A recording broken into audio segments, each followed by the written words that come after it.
Estamos ao vivo? Então vamos lá. Boa noite a todos e a todas. Essa é uma live de promoção do Sintrazem, que a gente intitulou Educação em Tempos de Isolamento, para debater um pouquinho sobre as questões do chamado ensino não presencial. A gente tem feito várias dessas lives, né, com o balanço da semana, com os problemas que tanto as secretarias, quanto a CONCAP, quanto a saúde, a educação têm enfrentado. E desde a semana passada, a gente amadureceu a ideia de promover algumas dessas lives com temas específicos, né? Que a gente possa abordar de uma maneira um pouco mais detida as questões que estão preocupando a categoria como um todo e ligando essas questões a algum contexto mais geral. O primeiro tema elencado foi justamente esse, né? Essas propostas que primeiro tinham sido chamadas de educação à distância, né? E logo depois vem sendo trazido como aulas não presenciais, educação não presencial. A polêmica não é só aqui, a polêmica corre o Brasil todo. E esse foi o primeiro tema que a gente elencou para fazer essas lives temáticas, né? Queria aqui apresentar brevemente as autoridades aí que a gente convidou para fazerem o uso da palavra nessa live. Já queria de antemão dizer que nesse momento a gente do Sintrazem, na minha figura, a gente é a figura da mediação, né? Estamos aqui mais para ouvir e aprender com a turma que a gente convidou. Então, quero apresentar brevemente para vocês, depois os convidados, se quiserem complementar as suas apresentações, fiquem à vontade. A professora Vera, que é presidente do Conselho Municipal de Educação, né, para dialogar um pouco com a gente sobre como é que está essa construção, como é que estavam, inclusive, as polêmicas, né, da semana passada em torno da implementação dessas propostas aqui no município de Florianópolis, né. O Vieira, o presidente, o coordenador estadual do SINT Santa Catarina, né, no estado, aí na rede estadual, já existe um avanço um pouco maior, ele já pode dialogar um pouquinho com a gente sobre como é que isso está se dando lá, as problemáticas da implementação no estado.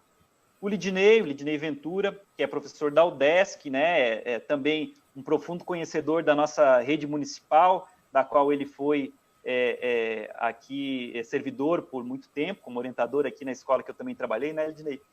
E o Lidinei, ele é professor do SEAD, da UDESC, então traz para a gente essa questão lá do Centro de Educação à Distância da UDESC, pode ajudar a gente a limpar um pouco essas questões sobre o que é realmente o ensino à distância e essa história de educação não presencial.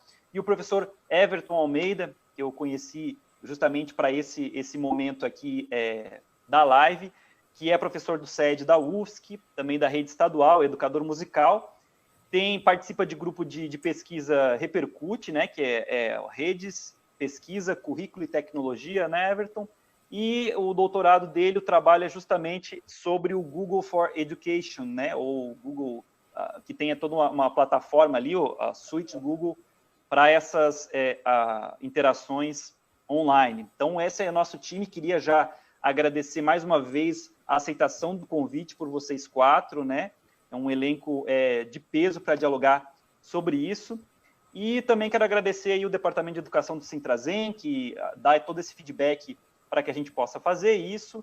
A nossa turma da comunicação, aí, o Gabriel e a Silvia, que estão sempre por trás dessa parte da comunicação. E também ao Jefferson, que é nosso intérprete de Libras.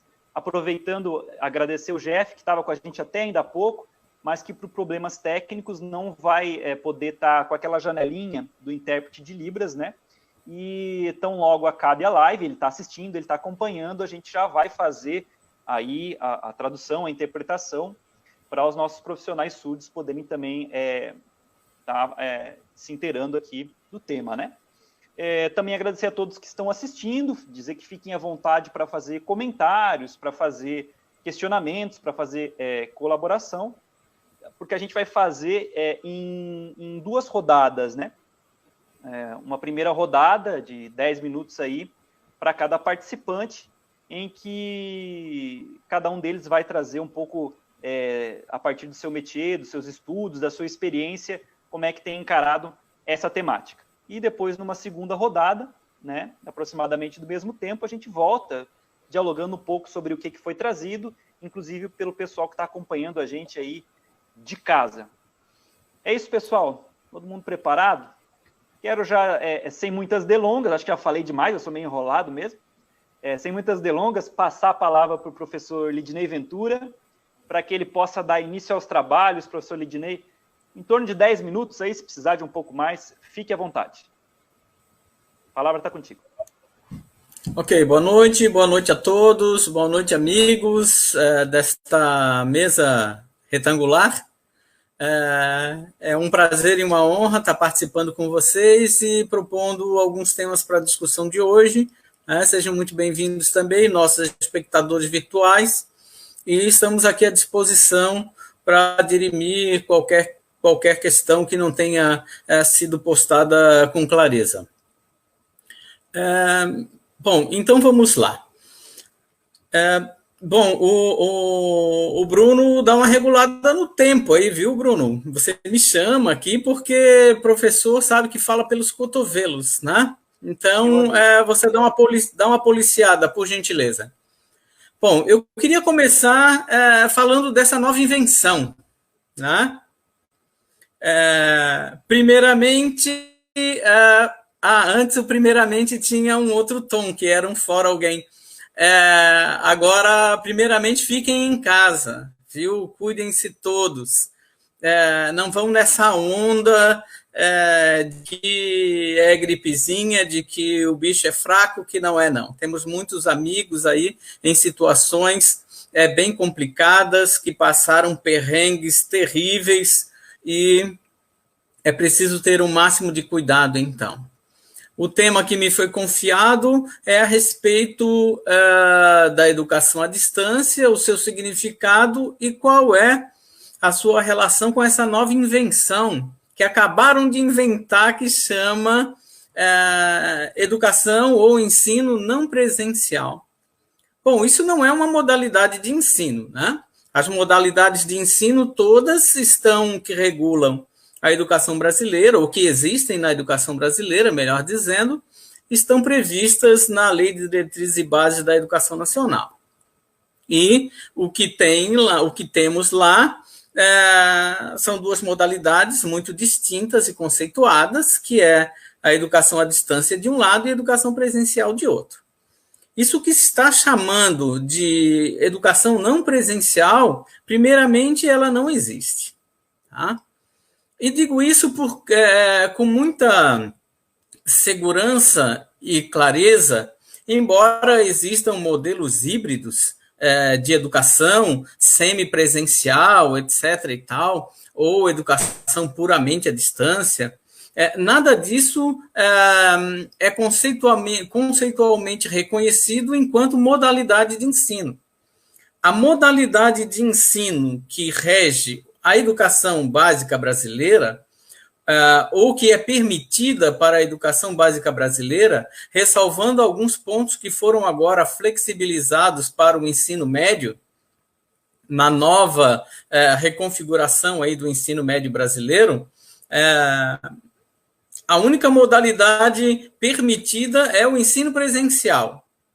Ou seja, aquele tipo de ensino em que a mediação pedagógica é feita diretamente e presencialmente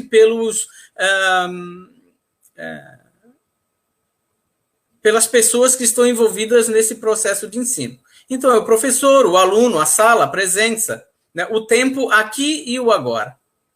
Eu acho que essa é uma boa relação. Na educação à distância, o que é flexibilizado é justamente essa relação tempo-espaço. Não é o aqui e o agora. Pode ser também o aqui e agora quando o processo de interação é síncrono, né?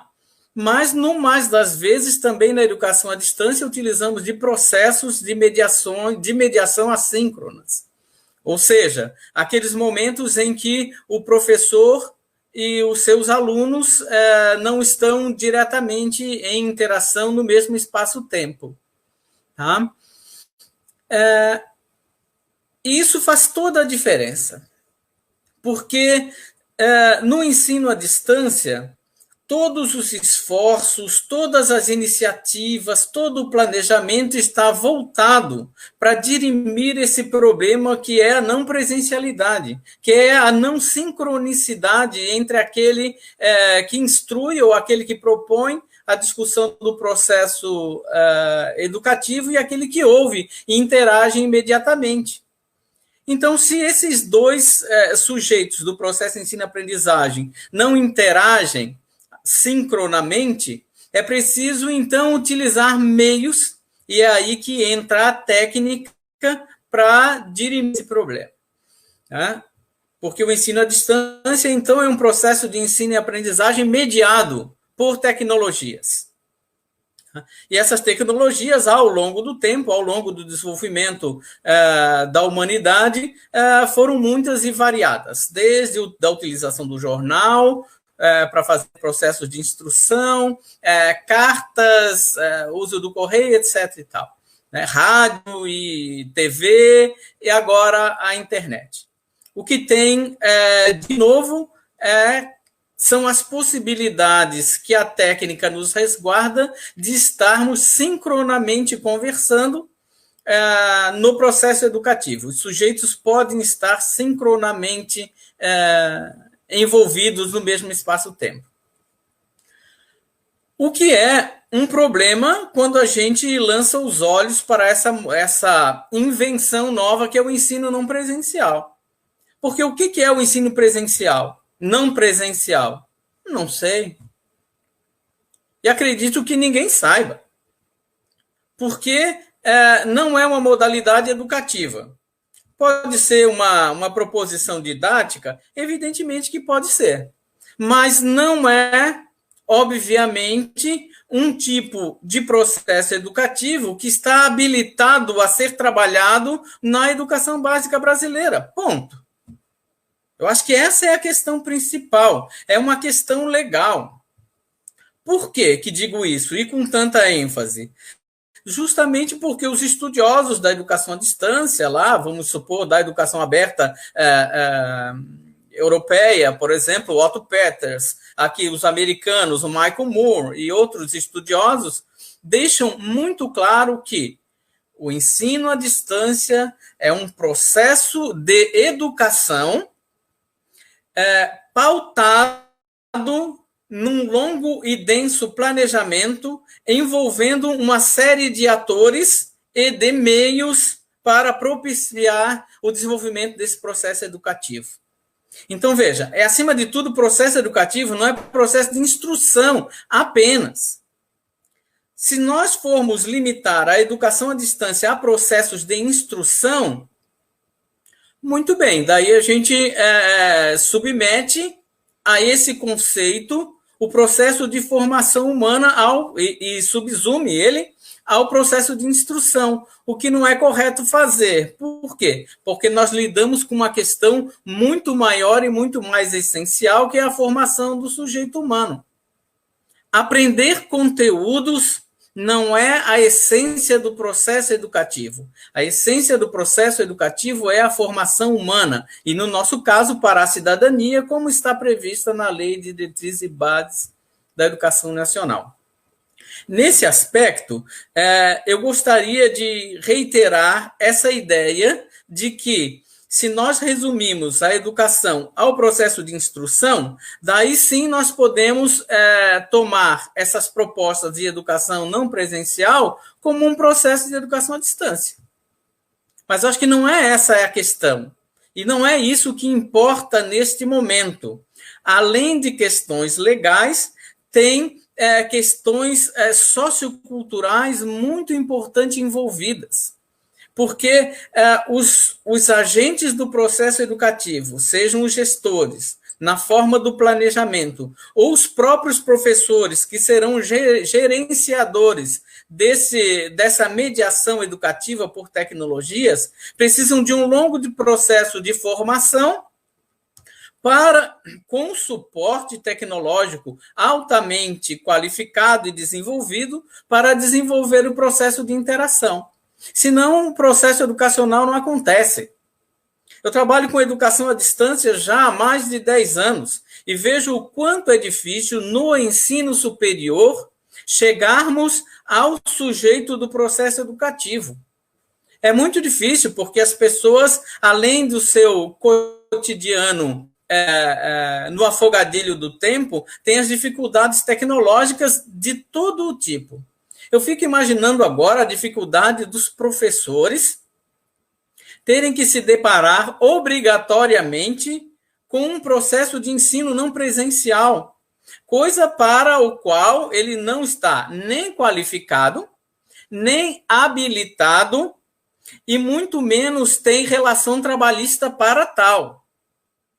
Então, são várias questões que estão no entorno dessa problemática que certamente o Conselho Nacional de Educação tem que se manifestar o quanto antes. Porque já que foi flexibilizada a quantidade de horas em detrimento dos dias letivos, é preciso dizer como que na educação básica isso vai se dar, já que os processos de ensino-aprendizagem da modalidade de ensino à distância não são permitidos para a educação básica. Quanto mais para os anos iniciais do ensino fundamental. É uma questão de pôr a mão na consciência e se dar conta do quanto, certamente o Everton vai abordar isso, do quanto, primeiro, é perigoso expor as crianças ao faroeste que é a internet, né, com todos os problemas que advêm disso, a dificuldade dos pais em fazer esse acompanhamento, que é um outro problema para ser discutido. Como eu trabalho com adultos e educação à distância na formação de pedagogos, são todos adultos, ainda já se teme uma série de perdas quando eles entram internet afora para pesquisar nas suas tarefas educativas. Imagina uma criança. Imagina, então, uma criança do primeiro ano, do segundo ano do ensino fundamental. Quem vai fazer a mediação para que ela entre em mediação com as plataformas de aprendizagem?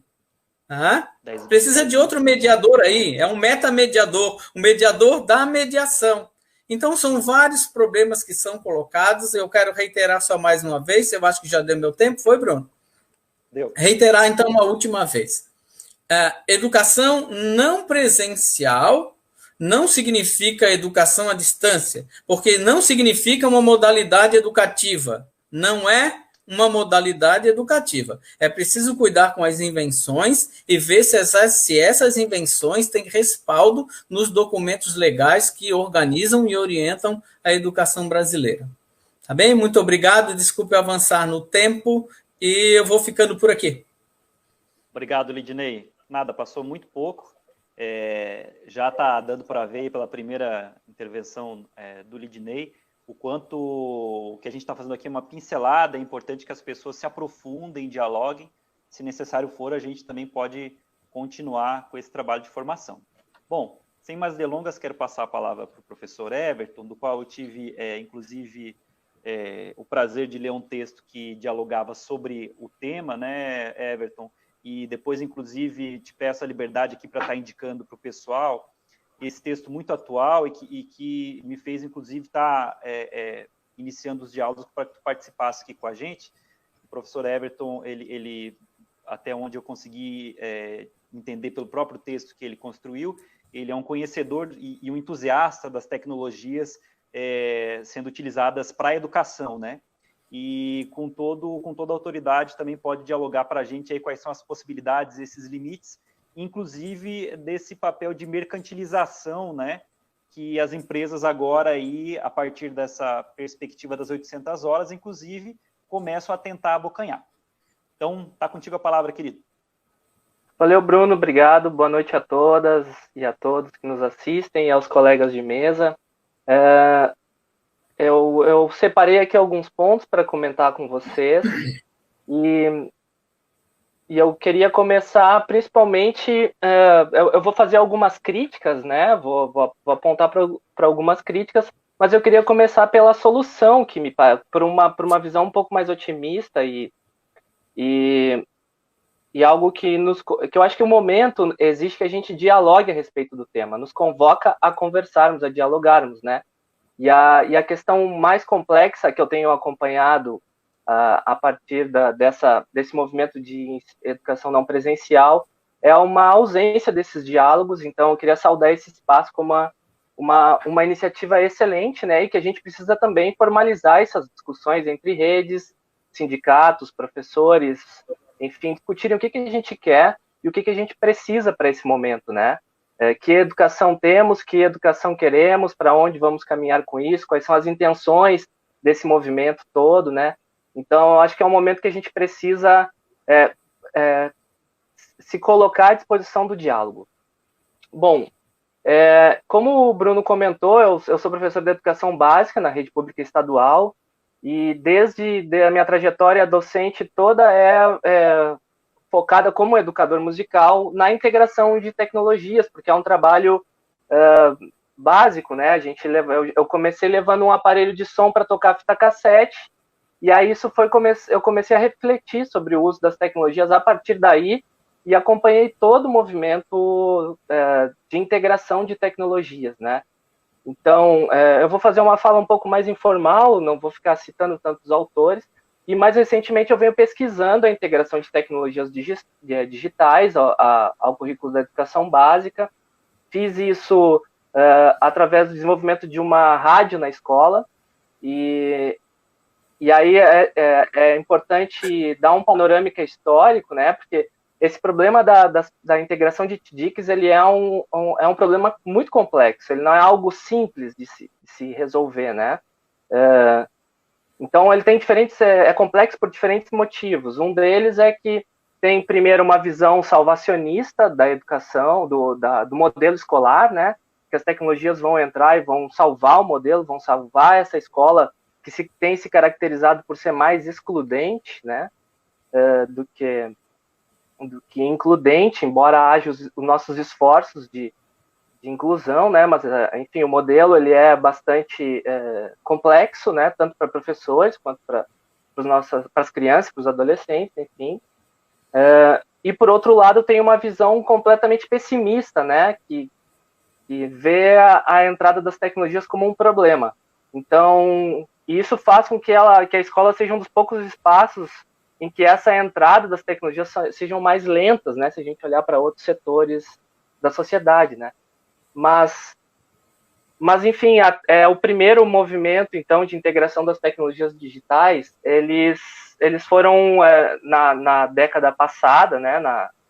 Dos anos 2000 a 2010, foi um movimento muito empolgante de compartilhamento de bens culturais, do que se chamou de cultura da participação, e estimulou vários movimentos políticos, inclusive se apontava para uma possibilidade de participação das discussões curriculares, das crianças e dos adolescentes participarem, contribuírem na construção do currículo, enfim, teve todo um movimento participação e de estímulo democrático, mas que na virada da década de 2010 em diante, isso deu uma guinada e aí surgiu para nós o problema do capital, que tem alguns autores estão chamando agora de capitalismo de plataformas, né? Principalmente a partir do Facebook, e a Google começou a desenvolver as suas plataformas, e aí surge lá por meados de 2014 a plataforma G Suite for Education, né? Que hoje é o meu objeto de pesquisa no doutorado, que é a integração do Google no estado de Santa Catarina. O Vieira talvez vá apresentar isso para nós melhor, né? Mas eu vou falar, então, brevemente aqui sobre o que eu acompanhei nessa pesquisa. Então, eu estava como professor da rede do estado, atuando em sala de aula, não afastado do doutorado, e em 2016 se anunciou o Google for Education em Santa Catarina. Então, foi uma discussão muito forte entre os colegas, entre os professores, até um tanto incomodados, porque, e a mim me chamou a atenção a temática, porque trabalhando no chão da escola básica e tentando integrar tecnologias, para mim foi muito complicado fazer com que elas se tornassem fizessem parte do currículo escolar. E não foi, os professores têm um movimento de adesão e aos poucos se afastam, né? Exemplos, dificuldade de uso de celulares, enfim, principalmente dificuldade de conexão nas escolas, né? E então, e aí depois com as pesquisas descobri que em 2015 já tinha sido testado um piloto no Instituto de Educação, e depois em 2016 o Estado lançou para 36 escolas, uma por cada região do Estado, né? E esse projeto não avançou no uso com as crianças, né, com os adolescentes. Tiveram muitas dificuldades para se conseguir fazer uso, sobretudo de dificuldades e problemas de conexão, né? E aí, então, é uma parceria são parcerias muito diferentes, assim, porque é um contrato feito com uma representante local da Google. Então, o Estado não faz uma parceria direta com a empresa, né? É uma parceria com uma representante local e enfim, os contratos são termos de parceria, teve até questionamento do Ministério Público, e aí tudo é muito obscuro. E nesse trabalho de pesquisa foi muito difícil, desde o início, conseguir encontrar os dados, né? De quanto custou, como foi o termo, por que essa empresa, por que a dispensa de licitação, enfim. E depois de garimpar um pouco, por documentos oficiais, chegou-se ao número de aproximadamente R$28 mil mensais. Foi o início desse projeto, o que equivale a 5 centavos por conta, 4 ou 5 centavos por conta de e-mail, que o Estado conseguiu contratar, né? Então, os valores, enfim, oscilam entre 4 e 5 centavos por conta. Então, se a gente pensar em recursos para uma rede estadual toda, não é um custo alto, né? Justamente porque o que interessa não é o dinheiro, especificamente esse dinheiro. O que interessa são os dados coletados, né? Então, o que interessa essas corporações de tecnologia, e aqui, no nosso caso, a Google, o que interessa são a coleta de dados. E isso é uma questão que para mim, me chama a atenção de quase nada ter se comentado a respeito disso nesse processo recente de formação de professores. Bom, eu estou dando um salto aqui um pouco mais à frente, mas eu queria comentar também que a complexidade de se integrar tecnologias ao currículo se dá porque não basta, por exemplo, a gente usar o quadro para explicar determinados assuntos ou conteúdos curriculares. A gente precisa saber quais aprendizagens o quadro possibilita e até que ponto só o quadro me permite aprender determinado conteúdo. E aí que está a complexidade de integrar tecnologias. Vejam, eu estou falando de uma tecnologia digital, analógica, que é o quadro, e que é uma ferramenta que a gente usa direto na sala de aula, né? Então, as tecnologias digitais amplificam esse problema, né? Não basta usar um aplicativo para aprender determinado conteúdo. A gente tem que saber até onde esse aplicativo vai. E aí, bom, eu pego carona no que o Lidney comentou, da interação, da aprendizagem mediada, tudo isso faz sentido, né? Então, aí agora, recentemente, então, para dar um enfoque para o que nos interessa para esse momento de pandemia, eu acompanhei as formações de professores aqui na rede estadual, né? Então, começa com os documentos, todos lançados tratam de educação não presencial, como o Lidney bem falou, não é uma modalidade de ensino, e isso revela para nós uma questão interessante, que é a completa ausência conceitual na formação.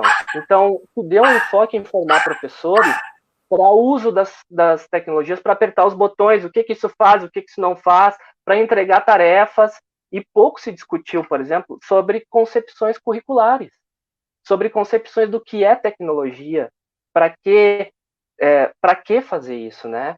Então, é um ponto que me chamou bastante atenção. Então, quase nada, a gente não dizer que não teve nada, quase nada foi abordado sobre organização curricular, modelo vigente, como as tecnologias entram, o que a gente pretende com isso, e não se convocou os professores a fazer esse debate. Então aí eu vi um problema, né?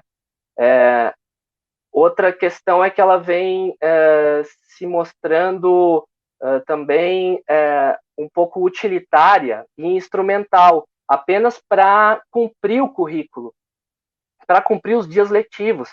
E isso gera um problema a mais, porque se nós já temos dificuldades de entender a nossa formação continuada, estudar para melhorar nossas práticas, imagina agora em que as tecnologias abruptamente chegam bom, agora a gente tem uma situação inusitada, ímpar, e que, bom, é preciso fazer alguma coisa, a gente não pode negar que é preciso fazer alguma coisa, né? Mas não discutir é um problema. E outra coisa para mim que me chama muita atenção é a completa ausência de tópicos que discutissem sobre a questão de Big Data e de dados. É um tema recente, é um tema que é difícil de apontar, eu não tenho soluções, mas o que muitos autores que eu tenho estudado vêm comentando é que todo clique, toda ação que a gente faz na rede vira ativo da Google. Então, vejam, o Estado, as escolas não integraram, né? Por exemplo, aqui na região metropolitana foi a Escola Irmã Maria Tereza. Eu acompanhei um pouquinho mais de perto Irmã Maria Tereza, em Palhoça, e lá o projeto não avançou, não teve avanço lá. Não conseguiram usar com os alunos de forma que se estimou que pudesse ser usado. E aí, então, agora se tenta usar em massa. E não se fala para os professores sobre a relação de uso de dados. A gente sabe que a Google, os ativos da empresa, o que interessa para eles é essa coleta de dados. Quando a gente lê os termos de uso, é tudo muito obscuro. Eles, bom, os dados educacionais não vão ser usados, mas o tema vai ser abordado nos termos de uso geral da empresa. Aí tu vai para os termos de uso geral e lá diz que pode ser usado. Isso foi objeto de estudo,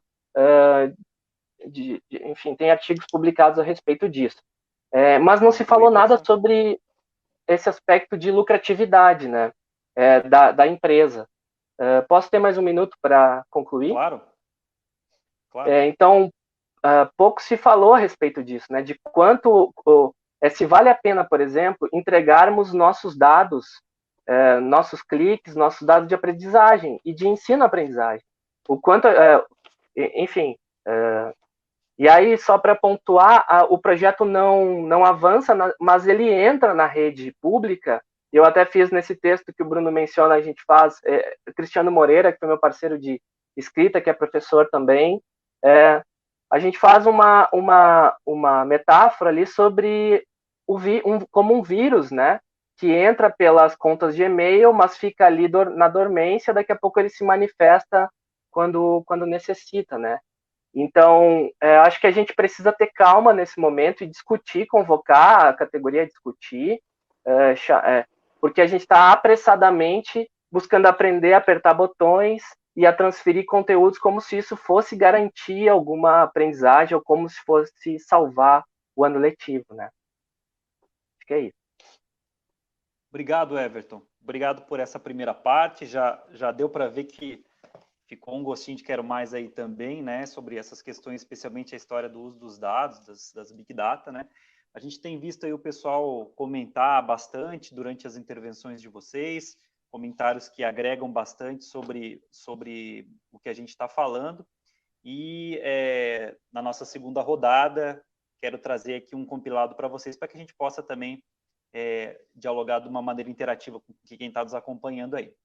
Então, já dialogamos aí com o professor Lidinei Ventura, dialogamos com o professor Everton, e agora quero passar a palavra para o Luiz Vieira, que é o coordenador estadual do CINT. O CINT também teve uma posição muito concreta, dura e firme em relação às problemáticas que foram instaladas ali com a história da educação não presencial no Estado, né? Queria que o Vieira desse um panorama para a gente, como é que foi isso e como é que está o hoje. Vieira, a palavra está contigo.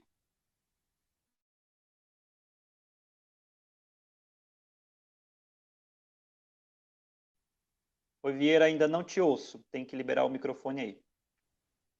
Começa de novo. Isso. Obrigado, Bruno. Obrigado, Bruno. Aí a saudação a todos que nos acompanham e aqueles que estão também aqui conosco, né? Na verdade, eu estou aqui muito mais aprendendo e passar algumas informações aqui também para todos e a gente poder fazer um debate bom. Tá?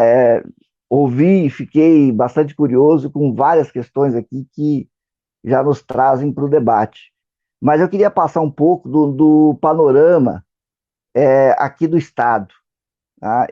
Mas antes de falar do Estado, gostaria de passar um panorama nacional. Eu também faço parte da Confederação Nacional dos Trabalhadores de Educação, sou secretário de comunicação da nossa confederação, e nós representamos aí 52 entidades sindicais no Brasil, entre sindicatos municipais e da rede estadual. E nós fizemos, depois que a OMS trouxe toda essa panorâmica da questão da pandemia no mundo, nós fizemos um debate no Brasil de como ficaria essa situação aqui, porque já havia a discussão sobre essas questões que nós, de maneira geral, né, e o professor Lidinei traz aí muito bem essa questão, chamamos comumente de EAD, e que na verdade não é a educação à distância. Né? Então, nas várias redes do Brasil, 68,8% das redes estão utilizando aquilo que eles chamam genericamente de EAD, tá? Que não dá para a gente conceituar porque não é o EAD. Tá? Por exemplo, alguns estados já têm, todo mundo sabe que já tem a EAD, inclusive na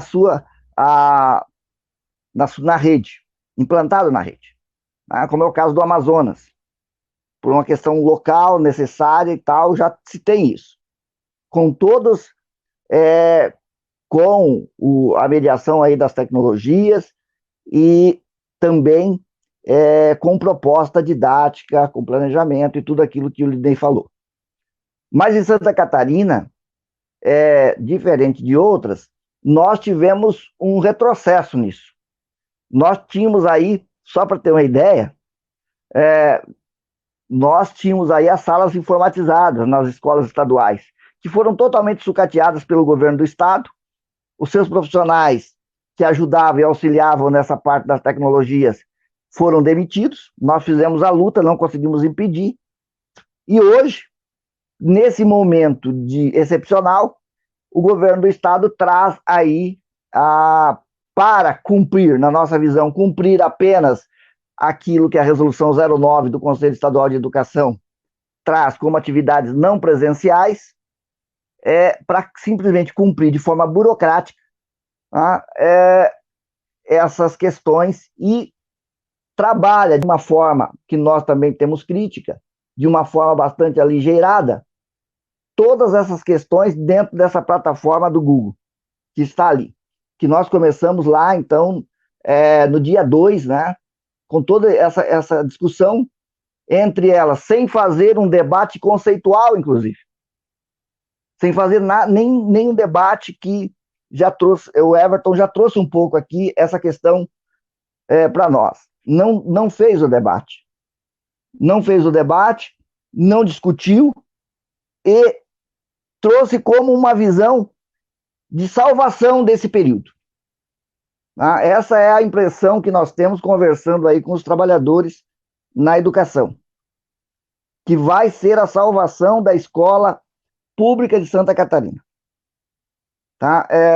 Nós tínhamos aí uma conversa anterior com os nossos trabalhadores e várias lideranças, e nós percebíamos que todas essas ferramentas elas iriam vir, de qualquer forma, para dentro da rede estadual.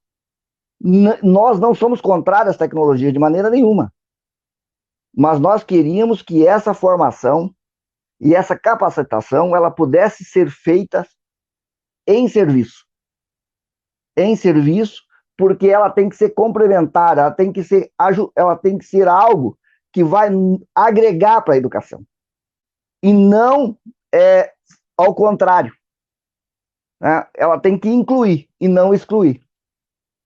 E é o que nós estamos vendo hoje na aplicação disso, é que o resultado está surgindo aí, que está sendo excludente. Porque o governo ele não avaliou que é primordial, que é princípio, que é a questão da igualdade. Esse é o primeiro ponto. Da igualdade, eu digo, dos estudantes, com relação às ferramentas que eles têm, para poder ter acesso às atividades não presenciais. Isso, os estudantes do ensino regular, e também nós temos aí outro fator, que tem os estudantes com necessidades especiais, que aí estão mais excluídos ainda. Nessa linha, trabalhamos com os professores.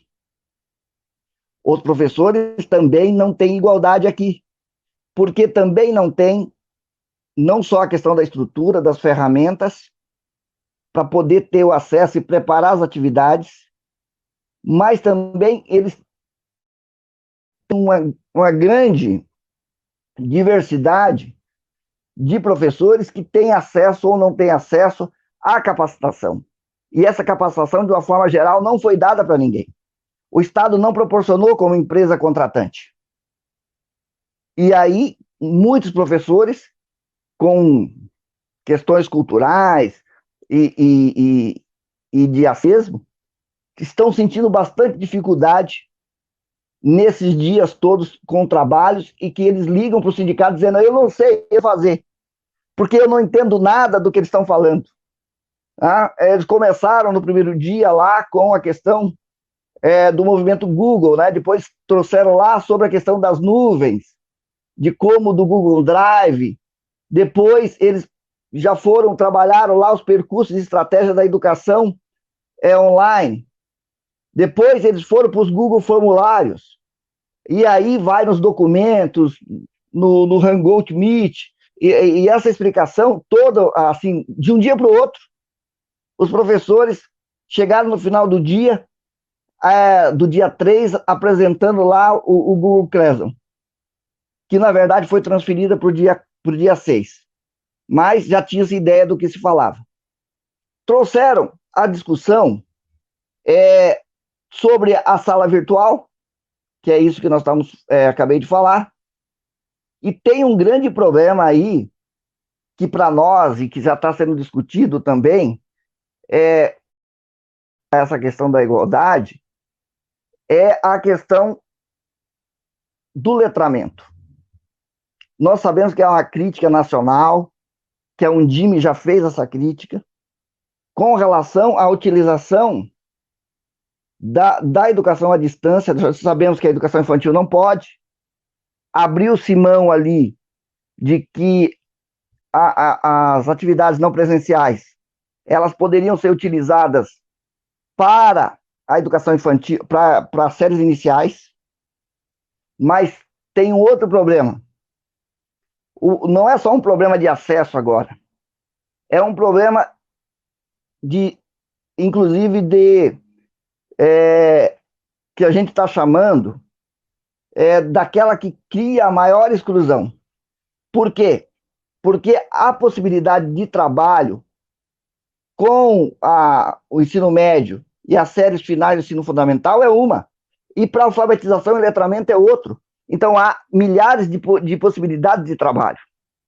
E, nesse sentido, o professor, ele se sente excluído também desse processo, e principalmente os estudantes, sem contar que as famílias também não estão preparadas para isso, e muito menos os estudantes.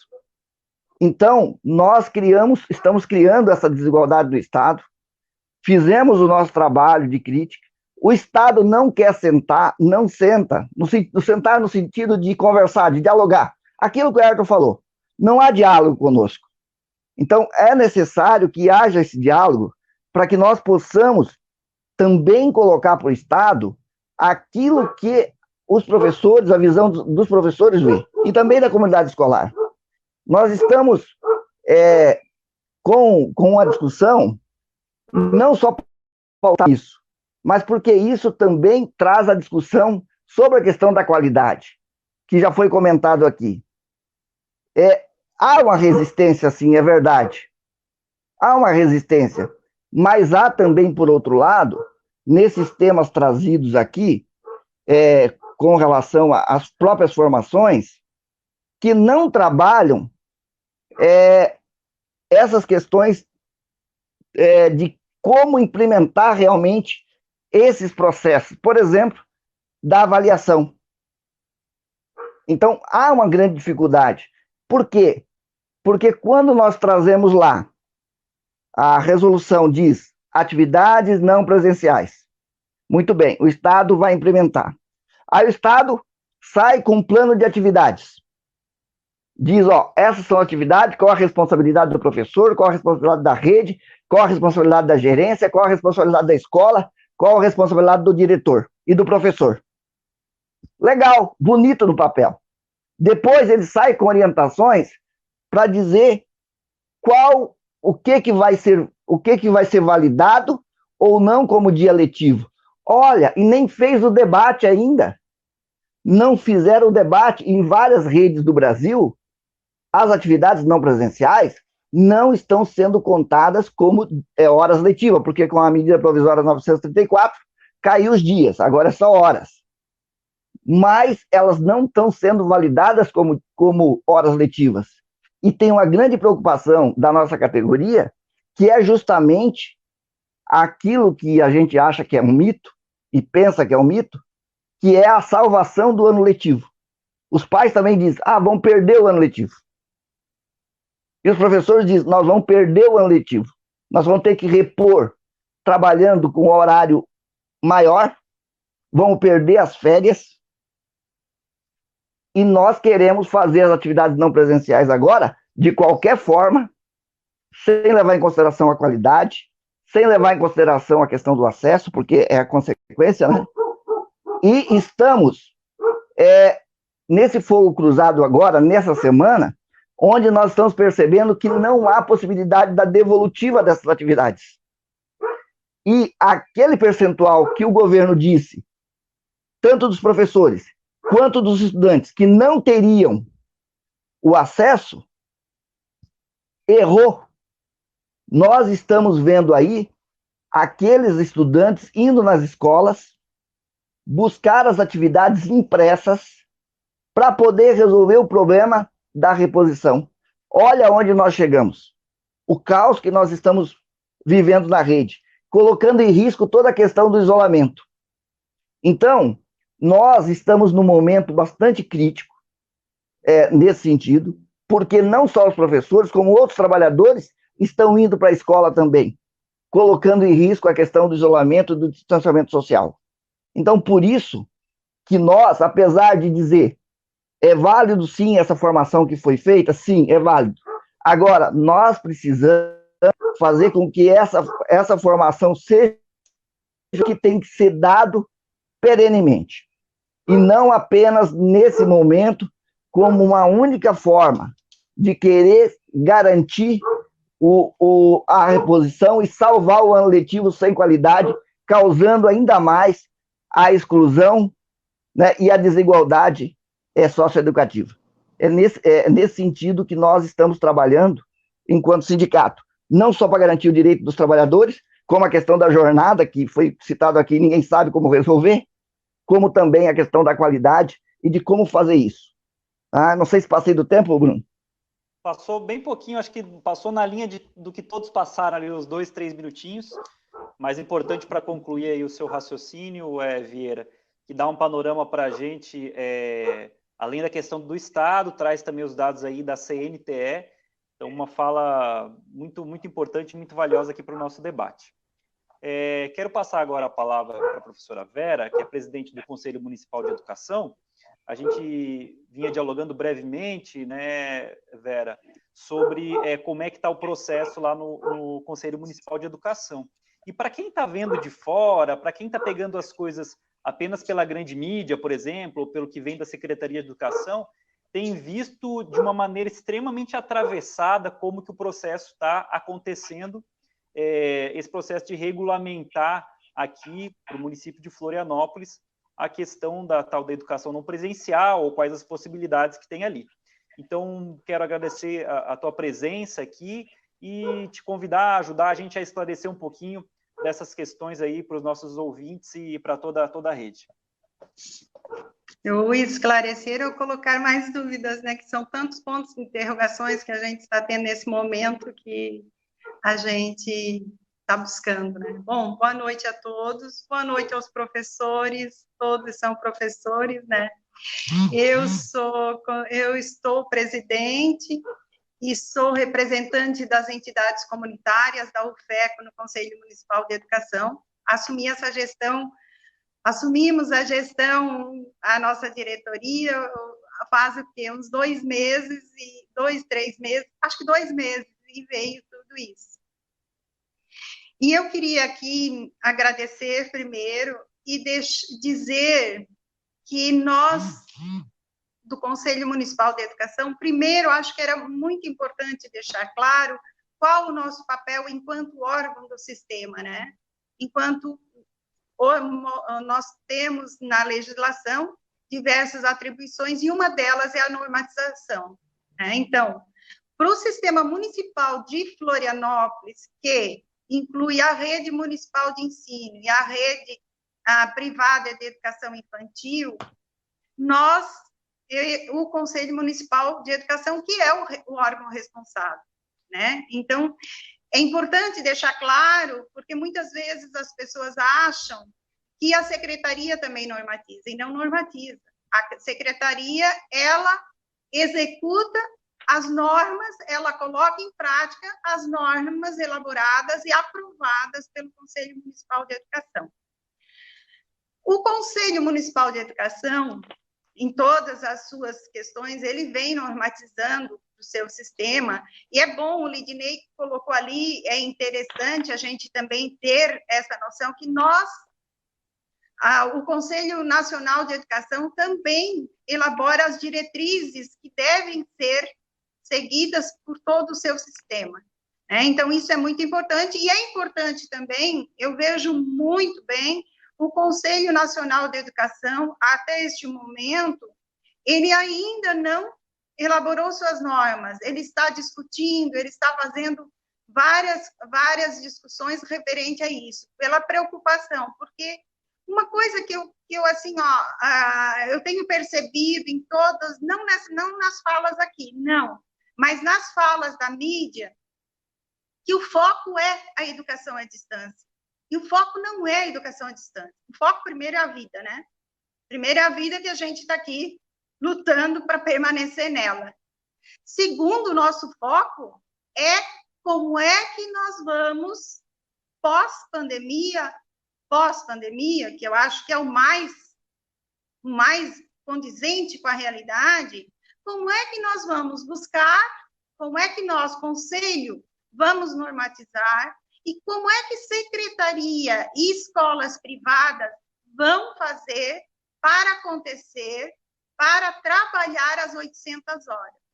Essas 800 horas, esse calendário que, com a medida provisória, abriu mão dos 200 dias, mas nós temos que cumprir as 800 horas. Tá, pensando simplesmente assim, essa é uma questão. Agora, como é que nós vamos fazer isso? Nós não temos literatura, nós temos as discussões que estão acontecendo agora. Como é que nós vamos fazer para garantir uma efetiva condição de aprendizagem? Como é que nós, conselho, poderemos estar colocando em uma resolução normas para que esse chegue lá na sala de aula e se efetive a aprendizagem? Se garanta a aprendizagem a todos os alunos. Porque se nós pensarmos em EAD, modalidade EAD, educação como atividades não presenciais, que agora estão falando, né? E essas, por exemplo, Florianópolis, segundo eu sei, e não sei, e eu acho que é muito mais,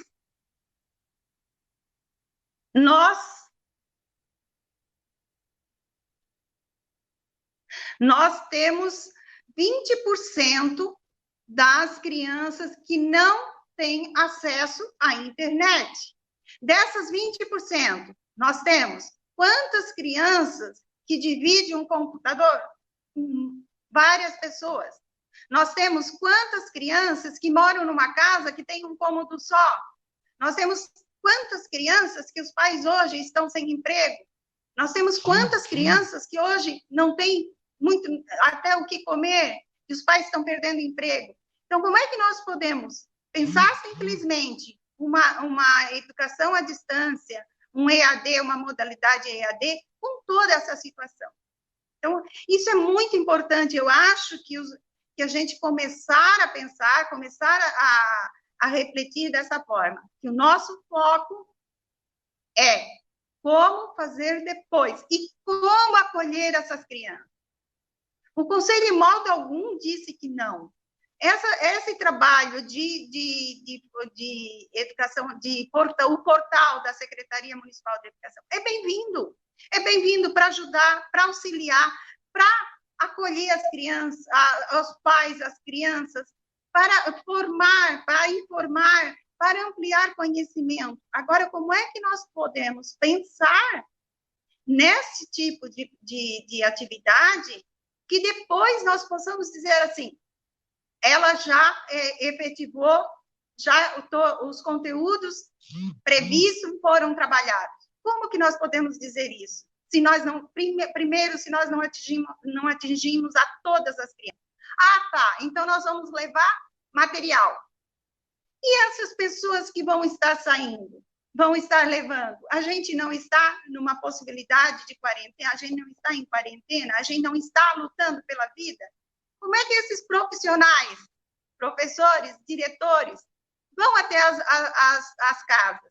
Como que os pais vêm até a escola? Então, tudo isso a gente vem discutindo. E quero dizer que o Conselho Municipal de Educação tem se reunido muito mais do que quando era presencial. Por quê? Porque nós estamos muito preocupados nas normas a serem elaboradas. Não é simplesmente ser o primeiro a elaborar uma norma. E quero também dizer aqui, é bom deixar isso muito claro, que Santa Catarina, Joinville, Blumenau, Brusque, emitiu a sua portaria. Mas nós temos um grupo de presidentes de conselhos municipais de educação e nós fizemos esse levantamento nesse grupo. Das pessoas que participam ali, tinham uns 8 municípios que tinham elaborado suas normas e mais de 100 municípios não tinham. Não elaboraram porque estão preocupados, porque estão buscando, estão aguardando, estão questionando, né? Então, isso é muito importante. E como é que quando a gente fez a carta, isso é muito importante, a nota de esclarecimento, a nossa nota de esclarecimento não tinha em nada a ver com o documento que foi encaminhado pelo secretário municipal de Educação, quando ele solicita para que se normatize, e ele solicitou a educação à distância. Não, o Conselho vai normatizar às 800 horas. Nós vamos normatizar para o ano letivo de 2020. Não sabemos como, não sabemos. O Cinti está aqui, né? Eu acho que nessa questão é muito importante. O Sintrazen está aqui, o Lidney, o professor Everton também, sabe das problemáticas, como é que nós vamos fazer. Então, acho que é muito importante essa questão. Outra questão que a gente deixou claro na nota era a questão, porque a preocupação de codificação, né, que não se referiu à normatização de 800 horas. Isso é importante. Quando a gente saiu a semana passada, foi até um estranhamento para nós também. Porque no mesmo dia que nós fizemos a plenária para emitir a nota, ao nosso entendimento, é isso que nós devemos agora, neste momento, reorganizar, realizar, ter a preocupação dessa questão. Nós também tiramos a relatoria para a emissão da resolução que irá normatizar. Então, isso é importante os diretores ficarem sabendo, Porque quando os diretores soltam a nota, a manifestação acerca da nota técnica, eles dizem que causou estranhamento ao que o Conselho Municipal de Educação, quanto ao pedido o estranhamento à nota emitida pelo Conselho, quanto ao pedido da Secretaria que tomasse providências para normatizar, por intermédio de uma resolução, as aulas não presenciais da rede municipal de ensino, gente. Nós nunca vamos normatizar essa questão. Essa questão pode fazer parte, talvez depois lá da pós-pandemia, quando nós voltarmos às instituições, quando nós tivermos esse trabalho organizado, pode ser, sim. Não se fechou, em hipótese alguma, também não fechamos essa questão para a secretaria, nem tocamos de que não continuasse com o portal. É importante? É, muito importante.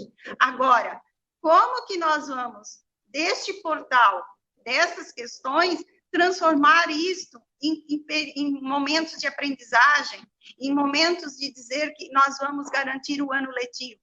Não, é complicado. É complicado. Primeira e única questão, nem todos têm acesso. E se todos não têm acesso, como que nós podemos estar fazendo? Acho que foi o professor Lidinei ou o professor Luiz Carlos também colocou. A educação infantil, a gente é uma questão que a EAD para a educação infantil, para mim, é fora de realidade. Claro, eu não estou dizendo o portal que a Secretaria Municipal de Educação organizou. Ele está bom, está ótimo, mas não a questão das 800 horas, a qual sempre eu vou me referir.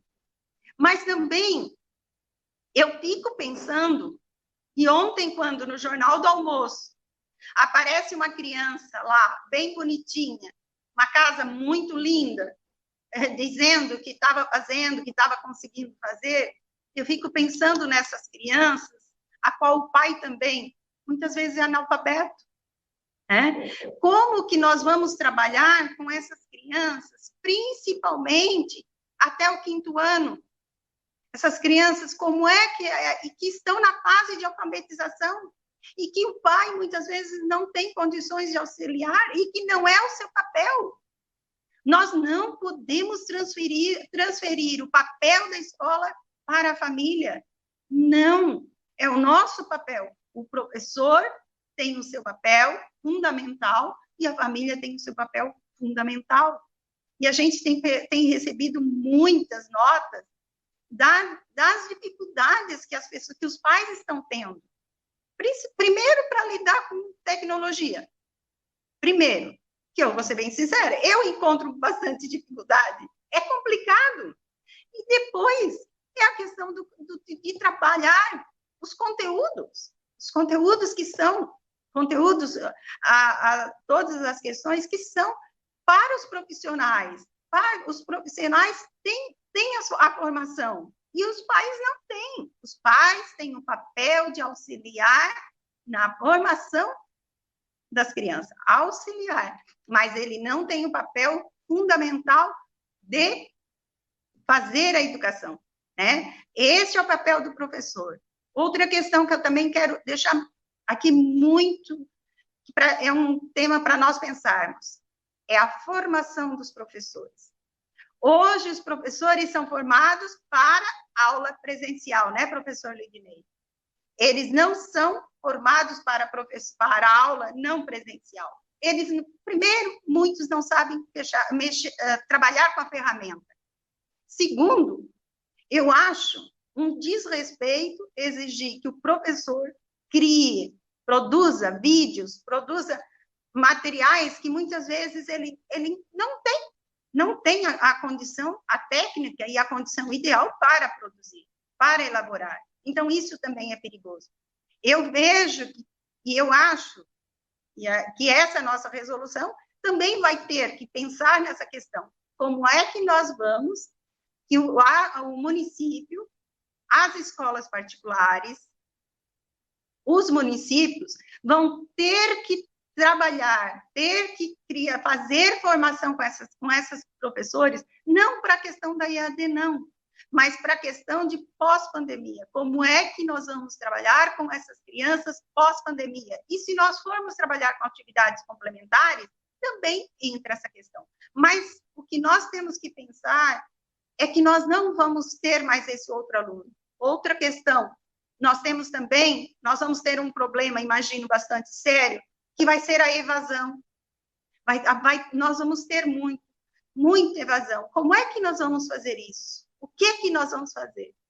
Talvez esse fosse o tempo de nós alinharmos essas questões, de nós buscarmos como nós vamos fazer para garantir o retorno pós-pandemia.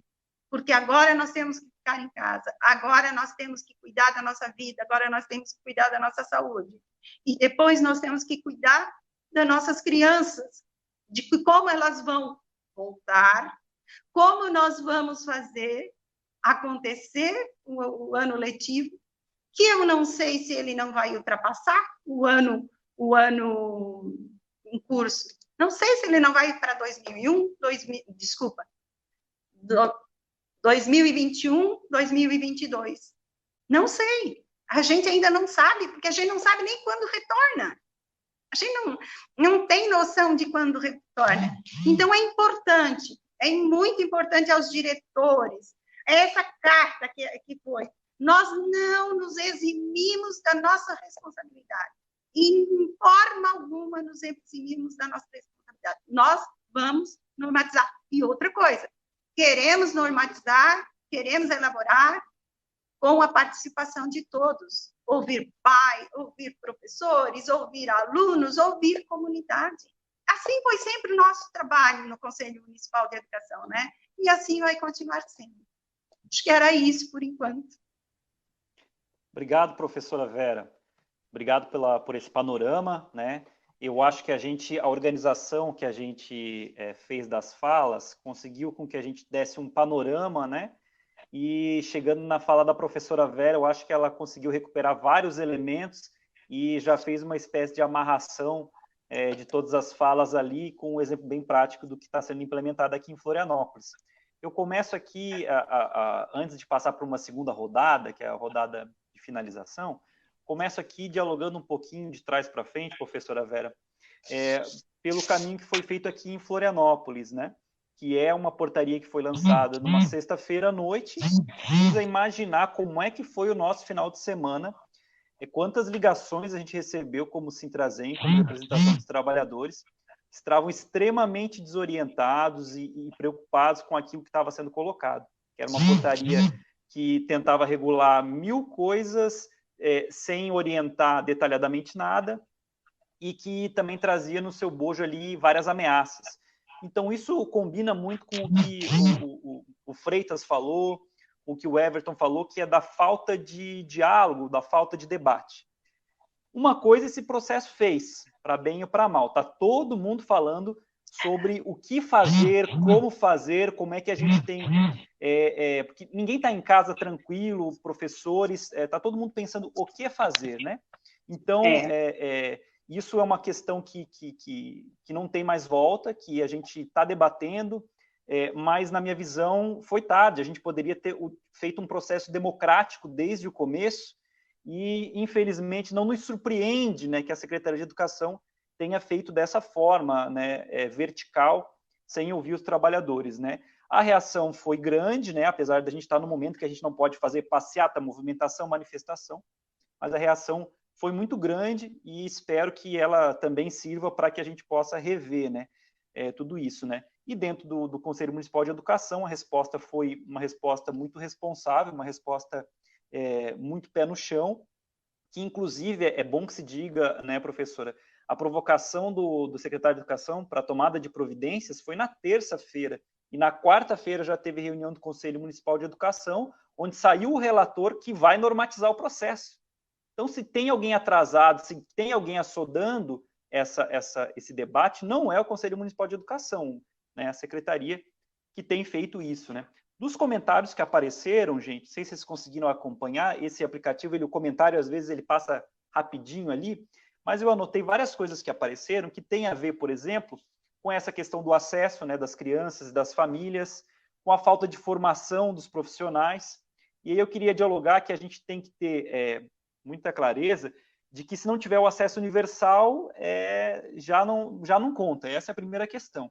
Aí tem ali, o Vieira colocou muito bem, né? Não, mas assim, ó, as pessoas que não têm acesso, a gente tem aqui um dado e tal, né?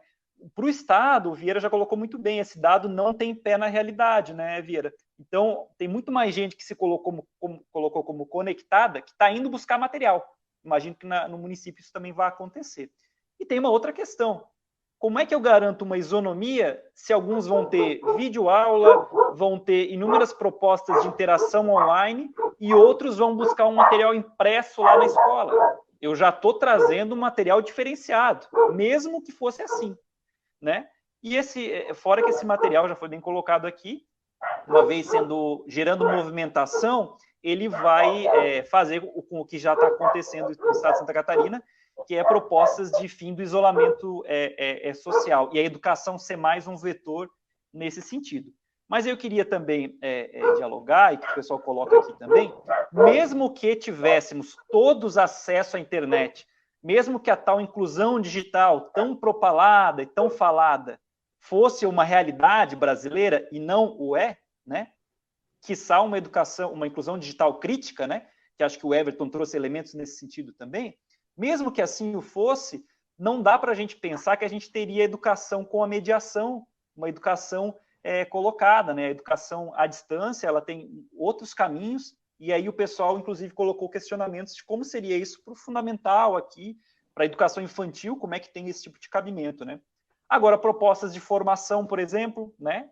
Acho que a Vera também colocou, propostas que têm a ver com a vinculação, minha luz acendeu do nada, propostas que tenham a ver com manter o vínculo com a comunidade, até para que eu saiba o que a comunidade está passando, qual é a dificuldade dela, se eles estão conseguindo se alimentar, como é que está o psicológico dessas famílias frente a essa pandemia, né? Essa preocupação com a vida, né? Talvez a gente possa manter vínculos, mas tem vários comentários nesse sentido, mas esses vínculos, eles sejam vínculos realmente para que a gente aproxime, estreite aquilo que a gente entende como comunidade escolar, que vai mudar. A gente vai ter que mudar o PPP de cada escola na caracterização da comunidade depois dessa pandemia, porque a realidade mudou, né?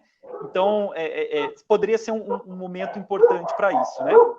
Eu acho que, do geral, foi isso que apareceu. A questão da inclusão dos estudantes com deficiência, um nó também colocado, que ninguém aprofunda sobre isso. O Vieira trouxe, a professora Vera também trouxe, né? Então, são todas questões que eu acho que a gente fez um bom condensado aqui. Dito isso, gente, queria passar para um segundo momento. A gente combinou aqui mais ou menos 1h30 de live para não ficar cansativo para a turma que está nos assistindo, nem para os professores que estão aqui colaborando. Eu queria aproveitar esses últimos 20 minutos que a gente tem aqui para passar a palavra para vocês, para que vocês complementem as falas iniciais a partir daquilo que foi comentado ou daquilo que faltou naquele primeiro momento. E já digo para o pessoal, se quiserem comentar, esse segundo momento a gente faz um pouquinho mais livre, se alguém quiser intervir na fala do outro, fique à vontade também. Vou deixar como voluntário aqui, quem quiser ser o primeiro a fazer esse segundo momento. O Everton já ligou o microfone lá? Pode ser, Everton? Tá legal, depois o vídeo. Eu queria agradecer as falas de todos os colegas. A gente conseguiu, né, um alinhamento e prova que o diálogo e o debate é possível, né? Eu fiquei com algumas questões assim, que eu não consegui mencionar, mas que me chamaram a atenção, né? A questão de desigualdade e de condição de acesso, né? Bom, se fala que que as pessoas têm acesso, mas os acessos variam, né? Pode ser acesso por telefone celular, que não dá condição de baixar material, de ter acesso a vídeos e essas coisas. A banda, né? Questão de banda, são dados complexos de conseguir, né?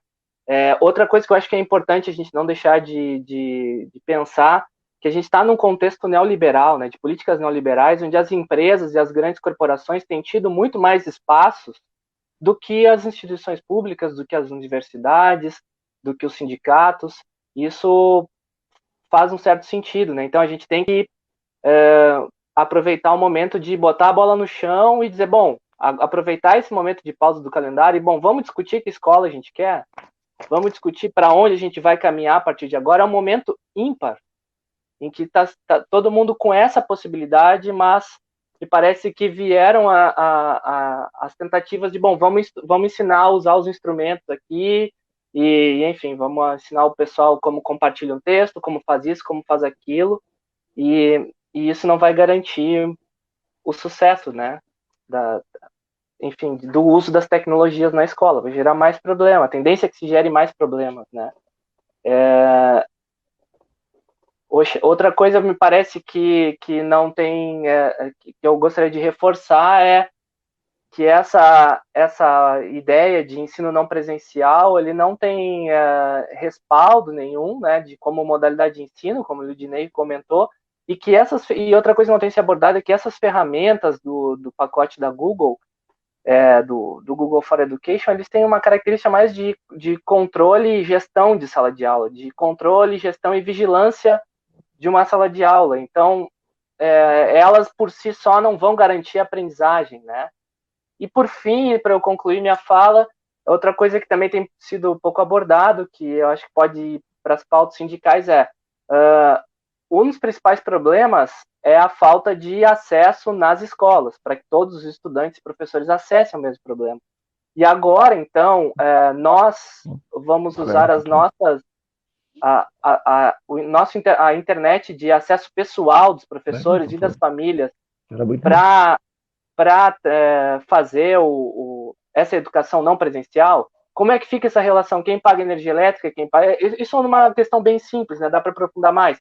Mas energia elétrica, dispositivos de qualidade, acesso à banda, a gente vai entregar, então, nós vamos financiar esse processo? Como é que fica, né? Acho que precisa esclarecer isso para a gente. Legal então, as suas colocações, Everton, porque inclusive teve ali o pessoal tentando fazer grupos de WhatsApp e tal, né?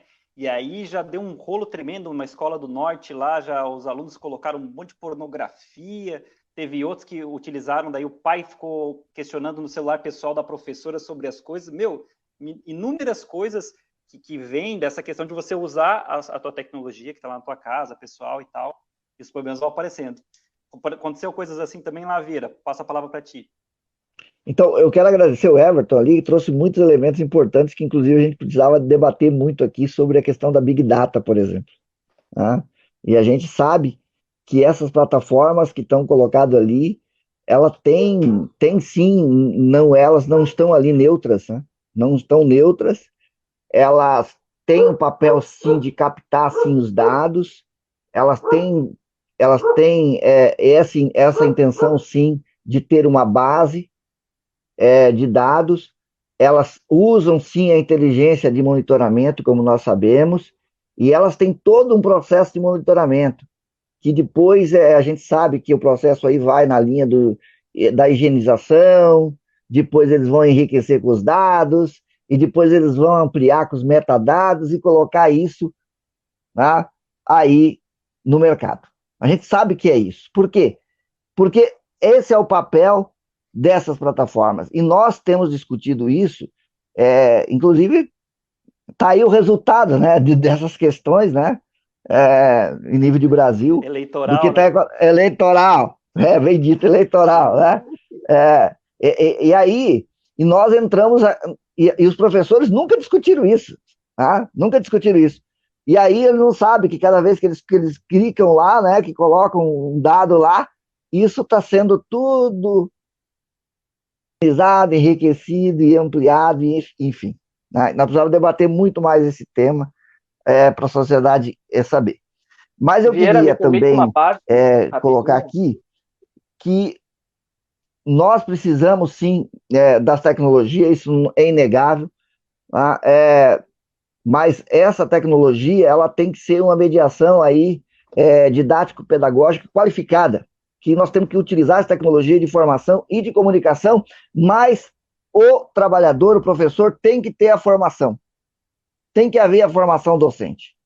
Porque os professores, nós, enquanto professores, como já foi dito aqui, não somos a empresa formadora não nos permite, não dá esse espaço para que a gente possa ter acesso a essas questões, porque a partir disso a gente precisa também discutir quais são as estratégias didáticas dessa mediação pedagógica aí, que tem que ser uma atividade com qualidade. E, além disso, ela tem que ter essa avaliação do processo. Tá? E aí existem as várias etapas desse planejamento, que o Lidinei pode falar muito melhor disso, né? Sobre a definição dos percursos, sobre a definição da própria avaliação, sobre a questão própria da escolha dos materiais, da elaboração do plano, da segmentação dos conteúdos, enfim. Sem essa fluência tecnológica e o conhecimento desse ambiente virtual, é impossível nós garantirmos a qualidade. E penso que é um contrassenso o que o governo do Estado vem fazendo. É um contrassenso. Porque, na nossa opinião, e o que nós temos defendido é que essas atividades não presenciais, elas podem responder, sim, aquilo que o governo quer, que o governo do Estado quer, que é manter essa relação entre a escola e o estudante, mas não como elemento obrigatório para o professor, porque, inclusive, a ameaça de dar falta, de cortar pagamento, de demissão e etc. Também ameaça o estudante de perder o ano, não passar de ano e assim por diante. Tá?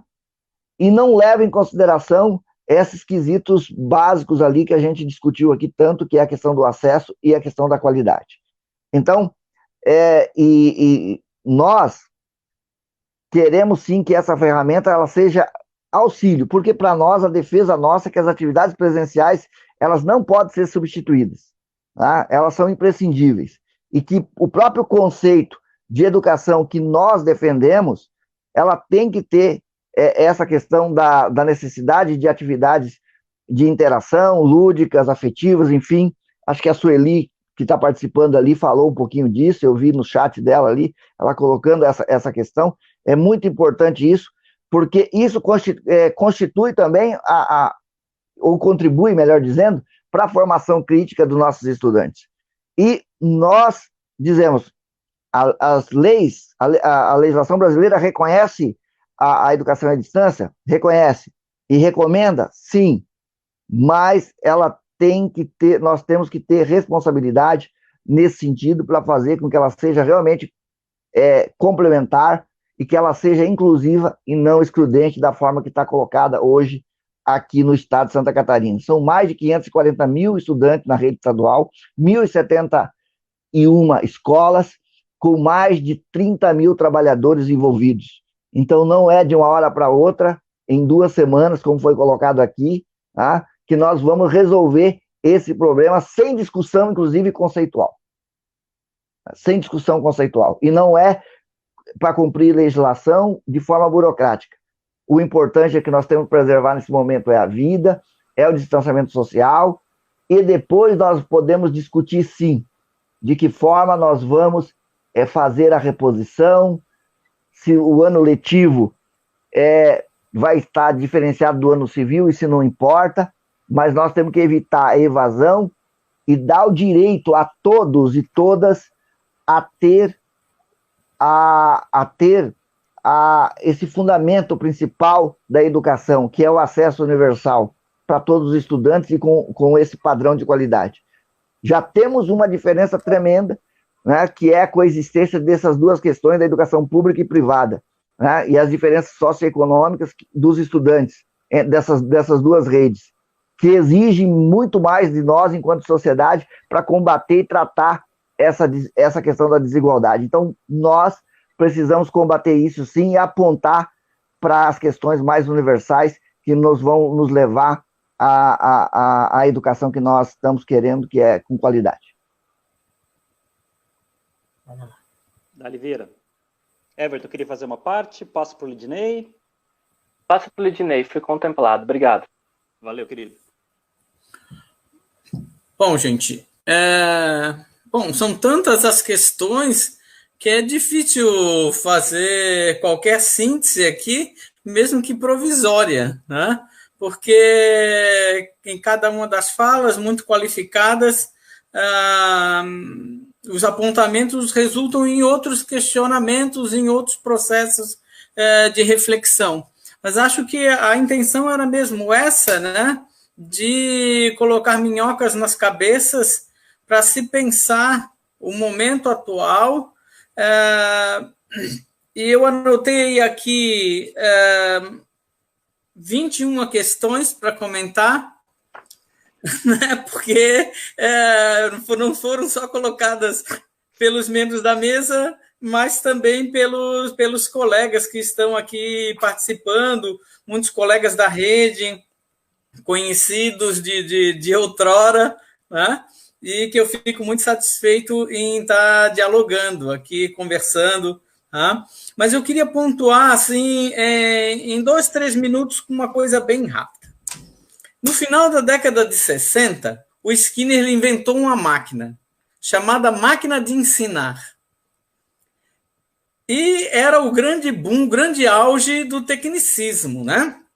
Ou seja, havia aquela empolgação toda com os audiovisuais, com os primeiros indícios aí de computadores, máquinas de calcular.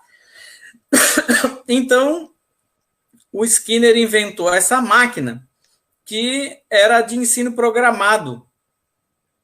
O ensino programado era o seguinte: o sujeito lia um texto e respondia as questões. Quando ele respondia errado, a máquina dava uma sirene, um berro, sei lá o quê, dizendo que estava errado. Daí o sujeito tinha que repetir de novo todo o processo, memorizar o texto e repetir toda a operação. É para isso que caminhamos? Para um novo tecnicismo? Uma colega postou a seguinte questão: a quem interessa o EAD? Isso realmente é um problema sério. Primeiro que nós não tratamos como o EAD, porque o é o ensino. Nós tratamos como educação à distância. Tem vários colegas, professores, que tratam também como o EAD. Então, eu quero fazer aqui um reparo. O EAD é processo instrucional. E não é disso que se trata. Se trata de um processo de formação inicial e continuada de todos os educadores. E nós também, como educadores, em processo de formação constante. E dizer também que nesse processo de neotecnicismo, quero dizer que plataforma não é ambiente virtual de aprendizagem. Um ambiente de aprendizagem tem características de sua autorregulação e processos de ensino e de aprendizagem. Isso precisa ficar muito claro. Não é abrir uma plataforma e disponibilizar as videoaulas e determinados PDFs de conteúdo e livros. Não, isso é processo de instrução. E os processos de instrução, eles têm o seu limite. Assim como é o fato de o aluno ir pegar em casa o conteúdo. Veja, de novo o processo instrucional. É a máquina do Skinner mais antiga possível, que é o ensino por carta. Então, há muitas dificuldades de entendimento do processo educativo e um resvalar para um movimento neotecnicista, né, que é preciso solapar já de vez, já de entrada. Porque o processo formativo para o uso das tecnologias deve ser um processo de formação continuada. Não é feito às pressas, não é feito em 2 semanas, não é feito em 1 mês, não é feito de ontem para hoje. Só para dar um dado para vocês, tem a pesquisa de um nosso colega de doutorado, Lauro Lostada, que pesquisou os professores de salas informatizadas e de escolas que fizeram o curso de mídias na modalidade à distância oferecida pela Universidade Federal, que foi oferecido também para diversos outros estados da federação. Uma míngua dos professores é que chegaram ao final do curso. E muitos deles por não ter acesso ao próprio sistema de ensino e aprendizagem do curso. Estamos tratando aí de profissionais que já tinham capacitação nessa área. Você imagina no atacado. Agora transfere isso para os alunos. O que chega em casa? Qual foi o levantamento que foi feito para oferecer teletrabalho e para oferecer também atividades não presenciais? Pelo que eu vi de um indicador aí no estado de Santa Catarina, 40% dos alunos não tinham, 40% dos alunos tinham acesso. Ou seja, está se tratando de 60% que não tem acesso. E a forma do acesso ninguém sabe. O que é? É banda larga? É 3 mega? É discada? É o que esse acesso que o sujeito tem? Então é preciso lidar com tudo isso com muita responsabilidade. Fico muito satisfeito, feliz com a fala dos colegas e da Vera, porque representa o Conselho Municipal de Educação, de modo que seja problematizado o processo e seja discutido o processo de normatização. Repito aqui a sua fala. A Secretaria de Educação é órgão executivo, executa, faz, não é órgão legislativo que cria lei. Então, como é que põe lá na portaria que, no item 5 do artigo 3, que é para computar frequência a partir das atividades realizadas? Olha o tamanho do absurdo que se chega.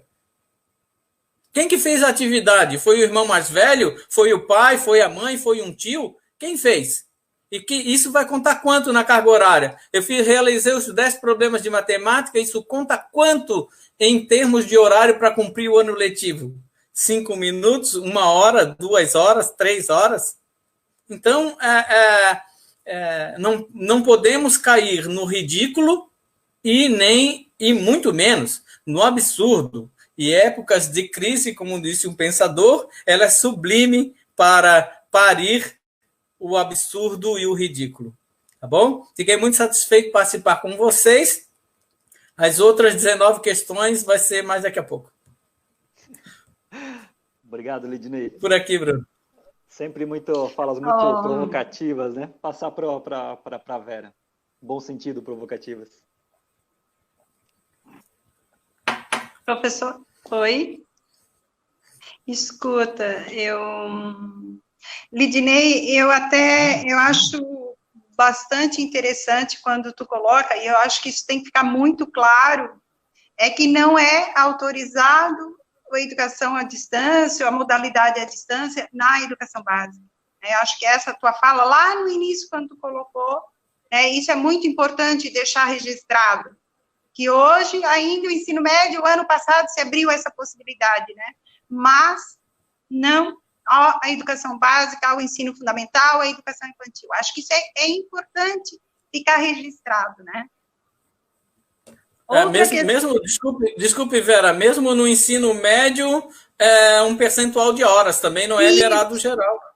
Isso, não é só a distância, né? Não é só a modalidade à distância.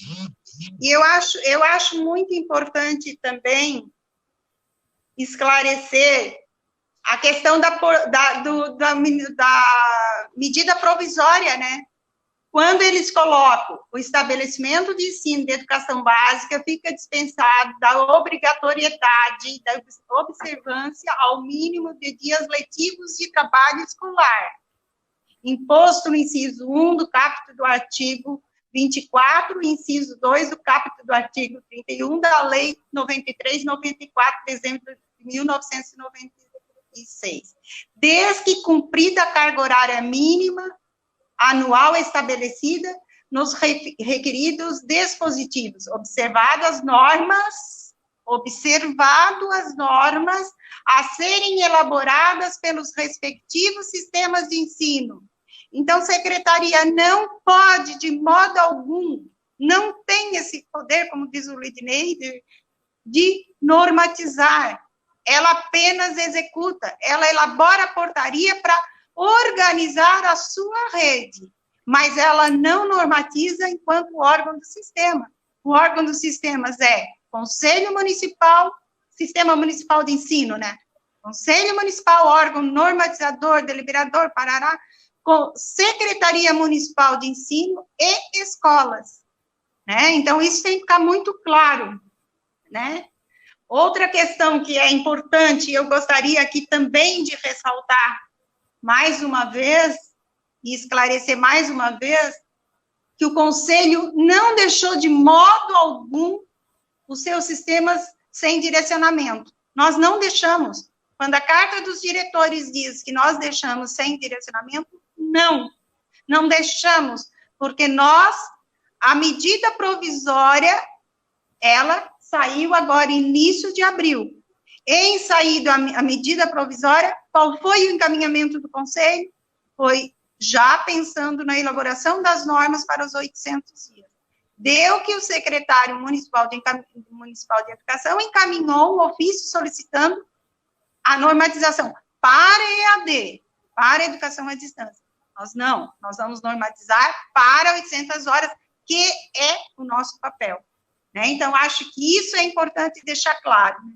Deixar claro a importância, a preocupação, não é a importância, a preocupação que nós temos, enquanto Conselho, em estar perto das famílias e não esquecer das famílias, estar pensando no estudante, estar pensando a sua forma do ensino-aprendizagem, estar aí, porque nós não queremos, diferente de outras resoluções, simplesmente elaborar uma resolução. Nós queremos elaborar uma norma que seja aplicada e que ela dê resultado efetivo na garantia do direito à educação para todos e para cada um, porque nós não podemos esquecer é todos, e temos que pensar as crianças nas suas especificidades. Não podemos esquecer da educação infantil. Como é que nós vamos pensar, como é que nós vamos trabalhar, como é que nós vamos propor para a educação infantil, para essa garantia das 800 horas, o que é que nós vamos propor, e o que é que nós vamos propor ao ensino fundamental. E ao EJA, que nós não podemos esquecer aqui, temos o EJA também. A gente, quando fala em educação básica, a gente coloca todos, mas nós também não podemos esquecer que nós temos a educação de jovens e adultos, que nós vamos normatizar também. E a educação especial, que o Luiz Carlos colocou muito bem. É importante nós termos essa preocupação com essas crianças, porque nós não podemos deixar alheio ao processo.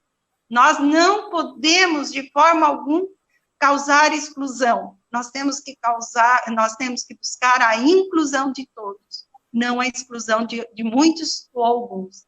Eu acho que é nessa linha que eu acho que eu vejo que todos nós, 5 que estamos aqui falando, e as pessoas que estão nos ouvindo, nos acompanhando, têm essa leitura.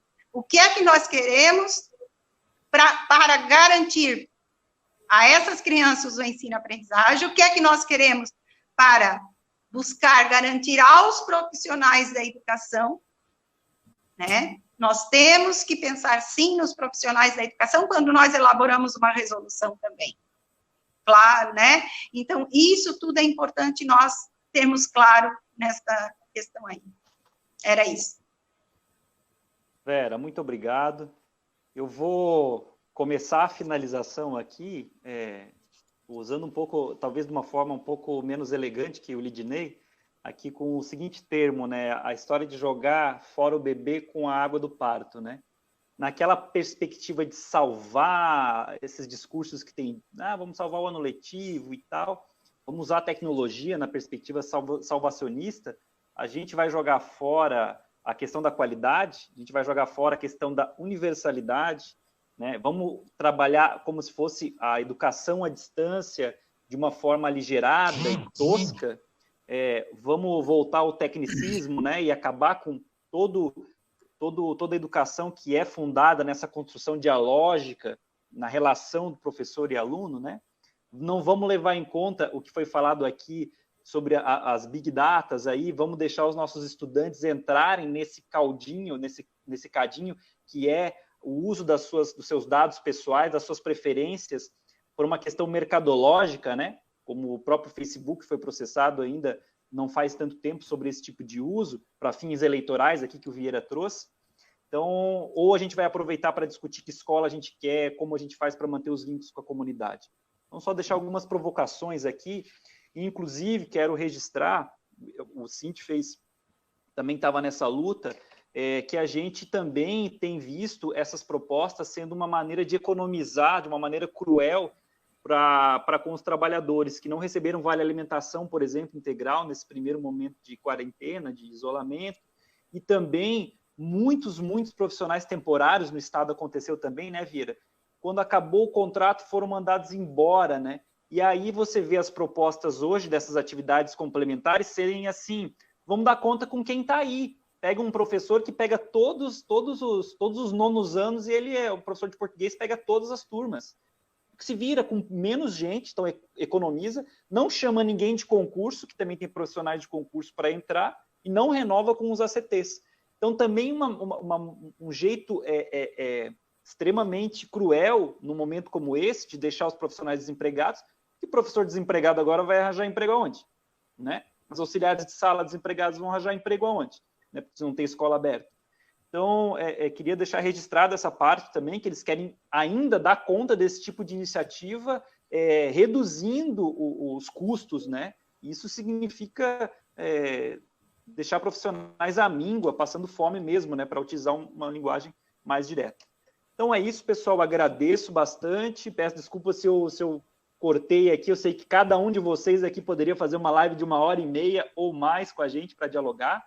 Agradeço muito, fiquei muito orgulhoso quando cada um de vocês aceitou o nosso convite. Eu acho que a gente conseguiu aqui convidar um time extremamente capacitado e autoridades para poder fazer esse importante diálogo. E convidar todo mundo que está assistindo a gente aí, a gente vai fazer outras lives temáticas. Nas sextas-feiras a gente faz uma live com balanço da semana aí para a nossa base. Amanhã, se eu não me engano, o professor Lino vai fazer uma live sobre como é que está acontecendo essa questão da luta por dentro da Câmara de Vereadores para tentar defender o emprego desses ACTs e estamos aí à disposição. Mais uma vez agradeço, uma boa noite a todos e a todas. Seguimos firmes na luta aí, pessoal, seja ela virtual, seja ela a hora que a gente poder voltar para as ruas. Um grande abraço. Obrigado, Bruno. Um abraço a todo mundo aí. Tá? Valeu, obrigado. Obrigado Abraço, por pessoal. tudo. Obrigado pela apresentação. Tchau. Obrigado.